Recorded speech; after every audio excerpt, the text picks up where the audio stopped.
Datang seorang jamaah menemui saya, Ustadz Somad, saya kena penyakit insomnia, gak bisa tidur malam. Jam 2 malam mata saya masih berkedip-kedip. Bismika Allahumma ahya wa amut, gak mempan. Sebabnya apa Pak? Sebabnya saya beli tanah. Setelah beli tanah, tanam kelapa sawit, dipupuk, dijaga, 3 tahun berbuah. Pas mau dipanen, sudah dipanen orang duluan. Ternyata tanahnya bermasalah, dibawa ke pengadilan, dia yang menang. Akhirnya sampai jam 2 malam gak bisa tidur. Apa yang terlintas dalam pikiran? Kenapa beli tanah, kenapa tanam sawit, kenapa beli tanah, kenapa tanam sawit, kenapa diambil orang, kenapa dulu gak ternak ikan aja, kenapa gak ternak puyuh. Berbulan-bulan gak bisa tidur. Akhirnya pergi ke psikiater. Pak psikiater, ya saya sudah 2 bulan gak tidur-tidur Pak psikiater. Akhirnya Pak psikiater buat resep. Ini obatnya, yang ini dimakan sebelum makan, yang ini dimakan setelah makan, yang ini 3 kali, yang ini 2 kali. Akhirnya memikirkan resep itu, makin gak bisa tidur. Dimakan, tertidur. Dosisnya habis, terbangun. Kenapa beli tanah, kenapa tanah? Setelah dimakan, muncul masalah baru. Terlalu banyak makan obat, terjadi kekacauan tubuh. Akhirnya kena buah pinggang, muncul masalah baru. Sampai akhirnya saya ketemu MP3 Ustadz. Saya dengarkan sebelum tidur malam. Begitu saya dengar, saya tertidur. Makanya saya tidak marah kalau ada jamaah tertidur. Itu menunjukkan jiwanya tenang. Karena dia tidak kena penyakit insomnia. Orang Amerika, orang Eropa, mobilnya mewah, apartemennya cantik, rumahnya megah, duitnya banyak, dolarnya bejibun, gak bisa tidur karena masalah tidur. Kita naik angkot kelewatan gang, itu menunjukkan apa? Di mana letak ketenangan itu? Huwallazi anzala sakinata fi qulubil mu'minin. Dia yang menurunkan ketenangan ke dalam hati orang yang beriman. Oleh sebab itu maka iman ini mesti disiram dengan ilmu. Majelis ilmu adalah majelis zikir. Majelis ilmu adalah majelis turunnya rahmat dan barakah. Majtama'a qaumun fi baitin min buyutillah. Sekelompok orang berkumpul di rumah Allah, yatsluna kitab Allah, membaca ayat-ayat Allah, wa yatadarasunahu fima bainahum, mengkaji isinya. Nazalat alaihimus sakinah, turun ketenangan. Wasyat bihimur rahmah, turun rahmat kasih sayang Allah. Hafat bihimul malaikah, dikelilingi oleh para malaikat. Wa dzakarahumullahu fi man indah, dibanggakan Allah Ta'ala dengan para malaikat. Tadi malam ketemu dengan murid dari Syekh Muhammad Yasin bin Isa Al-Fadani di Zawiyah Raudhah. Ketemu, cium tangan, barokah, zikir, sholawat, tenang jiwa. Lalu kemudian subuh ini ketemu dengan Abah Raud, ketemu dengan para penghafal Quran, ketemu dengan santri-santri, tenang jiwa. Tidak ada yang menenangkan jiwa ini selain daripada majlis zikir, majlis ilmu. Betapa meruginya ayam-ayam mati di lumbung padi. Benih tidak disiram, mati. Benih yang disiram dengan majelis ilmu tumbuh tapi tidak berbuah. Maka mesti disiram pakai pupuk buah. Datang konsultasi, ini kenapa tidak berbuah? Kenapa ini tidak berbuah? Karena ternyata dia mesti diamalkan. Sudah dapat ijazahnya, sudah talaqi, sudah halaqah, kenapa nggak berbuah? Belum diamalkan. Paksa-paksakan diri sebelum tidur malam, wudu dulu, sholat witir. Paksa-paksakan diri bangun malam, tahajud. Paksa-paksakan diri siang, sholat qabliyah, sholat ba'diyah. Paksa-paksakan diri pagi, sholat duha. Paksa-paksakan diri, sholat subuh berjamaah. Barulah dia berbuah. Kalau dia tidak berbuah, dia hanya sekedar pokok kayu, yang hanya membuat sampah saja. Tapi paling tidak tempat orang bernaung di bawah ketika panas, tapi manfaatnya tidak sesuai karena yang ditunggu itu buahnya. Masa pohon kayu rindang besar tidak berbuah, sementara semangka yang kecil buahnya besar? Oleh sebab itu maka mesti berbuah. Benih disiram, berbatang, berputih, berbuah. Buahnya ranum, cantik dan indah. Begitu dibelah tak bisa dimakan. Kenapa? Ulat semua isi. Oleh sebab itu mesti dijaga. Benihnya disiram. Apa yang bisa menjaga ini? Diprotek dia. Kenapa apel tidak dimakan ulat? Bukan karena ulat tidak sanggup beli apel, tapi karena disemprot pestisida. Ulat tahu ini ada pestisidanya, maka dia tidak makan. Kita nggak tahu, dimakan. Ikan asin tidak dikerubungi lalat, tidak ada satupun lalat yang hinggap di ikan asin. Kenapa? Karena lalat tahu ikan asinnya pakai formalin. Manusia nggak tahu. Pintar mana manusia dari lalat? Jangan jawab. Akhirnya orang makan, menumpuklah pestisida dan formalin dalam darah. Apa namanya? CANCER, cancer. Karena dia tidak larut dalam tubuh. Yang lain-lain larut. Makanan-makanan larut menjadi energi, menjadi sampah, dibuang menjadi kotoran. Sama seperti daun, kalau jatuh ke tanah larut menjadi pupuk, tapi plastik tidak larut, maka plastik sampah bertebaran. Oleh sebab itu maka ini mesti dijaga. Apa yang bisa menjaga buah apel supaya tidak berulat? Jagalah dia dengan ikhlas. Kamu kenapa enggak ke masjid? Saya kalau ke masjid riya, maka saya enggak ke masjid biar ikhlas. Tarkul amal li ajlin nas riya. Kata Imam Fudail bin Iyad, tarkul amal li ajlin nas riya. Tidak jadi beramal karena takut dipuji orang, riya. Wal amal li ajlihim syirik. Beramal karena ingin dipuji orang, syirik. Kenapa kamu nggak pakai sorban? Takut dipuji orang, riya. Pakai saja sorban anak. Jangan takut dipuji orang. Pakai sorban, yakinkan dirimu. Baik.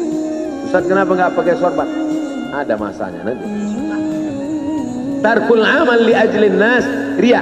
Tapi beramal, tapi saya nggak tahan Pak Ustaz, dipuji orang. Luruskan, karena pujian pasti akan selalu datang. La'atiyannahum min baini aydihim wa min khalfihim wa an aymanihim wa an syama'ilihim. Datang dari depan, dari belakang, dari kanan, dari kiri, dari dalam. Alladzi yuwaswisu fi sudur, dari dalam, dari depan, dari belakang, dari kanan, dari kiri, dari dalam, dari dua aspek, minal jinnati wan nas, dari yang zahir, dari yang batin, berdatangan dia. La ughwiyannakum, aku akan goda anak cucu Adam. Sampai kapan? Madamat arwahuhum fi ajsadihim. Selama roh masih bersemayam dalam jasad, selama masih hidup, dia terus menggoda. Kapan kita berhenti dari godaan ini? Nanti setelah terbaring, terbujur kaku, bahkan sampai mau sakaratul maut pun dia tetap menggoda. Itulah makanya orang berzikir tidak bisa digoda waktu sakaratul maut. Kenapa? Karena la ilaha illallah akan terngiang di telinganya. Subhanallah walhamdulillah wa la ilaha illallah wallahu akbar. Subhanallah walhamdulillah wa la ilaha illallah wallahu akbar. Kalau itu diucapkan sekali, 10 kali, 100 kali, 1000 kali, terngiang dia di telinga kita. Bahkan ketika kita mau tidur malam pun terngiang. Bahkan ketika kita mengigau di tengah malam pun itu yang terngiang. Maka saat mau sakaratul maut pun itu juga yang akan datang. Apa yang kau ucapkan, apa yang kau dengar, apa yang kau pikirkan, apa yang kau renungkan, itu yang akan datang waktu sakaratul maut. Seorang bapak sudah diponis dokter, panggil istrinya, panggil anaknya, bawa ini ke rumah,